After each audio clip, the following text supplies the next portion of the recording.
இறைவனின் ஆலயத்திற்கு செல்கின்றோம், அல்லது இருந்த இடத்திலிருந்தே இறைவனை வழிபடுகின்றோம்.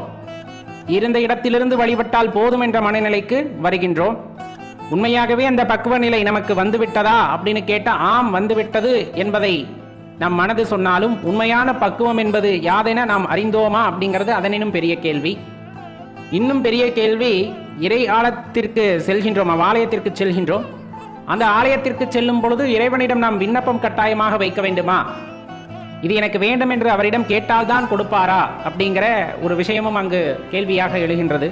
இந்த மாதிரி பல வினாக்கள் நம் மனதினுள்ளே எழுது கொண்டே இருக்கும். ஏன்னா இறைவன் சர்வவியாபி, அவர் அனைத்திற்கும் மேலானவர் அப்படின்னு சொல்லலாம். அனைத்திற்கும் மேலானவர்னு ஒப்புமையே செய்யக்கூடாது. இறைவனை ஒப்பற்றவர் அப்படின்னு வேணா நம்ம சொல்லலாம். எதோடையும் நம்மால் ஒப்புமை செய்ய இயலாதவர் அப்படின்னு சொல்லலாம். அப்ப எல்லாத்த விட மேலான ஒரு சக்தி அப்படின்னு சொன்னோம்னா